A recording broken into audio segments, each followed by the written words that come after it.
ಒಂದು ತಿಂಗಳು ಕಾಲಾವಕಾಶ ಕೊಟ್ಟಿದ್ದಾರೆ.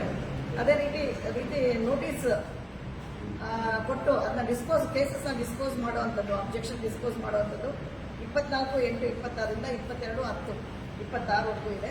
ಆಮೇಲೆ final publication 27/10/26 final publication of voting list ಆಗುತ್ತೆ. ಸೊ ನಮ್ಮಲ್ಲಿ ಒಟ್ಟು ಟೋಟಲ್ 11,42,732 ಮತದಾರರು ಇತ್ತು. ಸೊ ಈಗ ಅದರಲ್ಲಿ ಆಬ್ಸೆಂಟೀಸು ನಮ್ಮಲ್ಲಿ 21,693 ಇದ್ದಾರೆ. ಡೆತ್ 38,392 ಇದ್ದಾರೆ. ಆಮೇಲೆ ಪರ್ಮನೆಂಟ್ಲಿ ಶಿಫ್ಟೆಡ್ 69,339. ಅದರ್ಸ್ ಇತರೆ ಕ್ಯಾಟಗರಿಯಲ್ಲಿ 424 ನಮ್ಮಲ್ಲಿ ವೋಟರ್ಸ್ ಇದ್ದಾರೆ. ಸೊ ನಮ್ಮಲ್ಲಿ ಆಮೇಲೆ ಸಣ್ಣ ಪುಟ್ಟ ಮ್ಯಾಪಿಂಗ್ ಆಗದೆ ಇರುವಂಥದ್ದು, ಸಣ್ಣ ಪುಟ್ಟ ಈಗ ಕರೆಕ್ಷನ್ಸ್ ಎಷ್ಟಿದೆ ಮೇಡಮ್ ಮ್ಯಾಪಿಂಗ್ ಆಗದೆ ಇರೋದು? ಮ್ಯಾಪಿಂಗು ಮತ್ತು ಅನಾಮಲೀಸ್ ಎಲ್ಲ ಸೇರಿ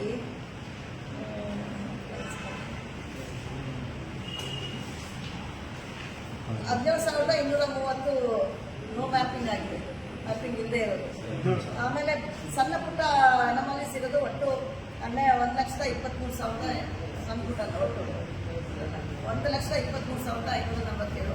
ಎರಡೂ ಸೇರಿದ್ರೆ ನಮ್ಮಲ್ಲಿ 1,40,777 ಇದಾವೆ. ಇದರಲ್ಲಿ ನಾವೀಗ ಶಿಫ್ಟಿಂಗು ಮತ್ತು ಡೆತ್ ತೆಗೆದ್ರೆ ಮಿಕ್ಕಿದ್ದಕ್ಕೆಲ್ಲ ನಾವು ನೋಟಿಸ್ ಇಶ್ಯೂ ಮಾಡ್ತಾರೆ ನಮ್ಮ AARs.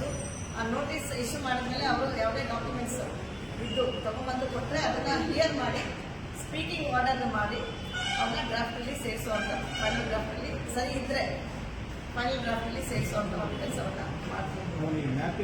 ಒಂದು ಸೆಟ್ಟನ್ನು ಕೊಟ್ಟಿದ್ದೀವಿ. ಆ ಸೆಟ್ಟನ್ನ ಅವ್ರು ತಗೊಂಡು ಅವ್ರು PLA2 ಸೇರಿರ್ತಾರೆ. ಅವ್ರು ತಗೊಂಡೋಗಿ ನಮಗೆ ಯಾರು ಈಗ ಸ್ಪೆಲ್ಲಿಂಗ್ ಮಿಸ್ಟೇಕ್ ಆಗಿರ್ಬೋದು ಅಥವಾ ಕರೆಕ್ಷನ್ ಆಗಿರ್ಬೋದು ಅಥವಾ ಈ ಡಿವಿಷನ್ಗೆ ಅಕಸ್ಮಾತ್ ರೆಕಮೆಂಡ್ ಆಗಿದ್ರೆ ಅವ್ರ ಮಾಹಿತಿ ಏನಾದ್ರು ಇದ್ರೆ ತಂದು ಕೊಟ್ಟರೆ ನಾವು ಮತ್ತೆ ಬ್ಯಾಕ್ಗ್ರೌಂಡ್ ಮತ್ತೆ ಕಂಪ್ಯೂಟರಲ್ಲಿ ಅದನ್ನ ಸರಿಪಡಿಸಿ ತಿದ್ದಿ ನಾವು ಅವ್ರಿಗೆ ಡ್ರಾಫ್ಟ್ನಲ್ಲಿ ಅವ್ರ ಹೆಸರು ಬರೋದಕ್ಕೆ ನಾವು ಬರೋ ಹಾಗೆ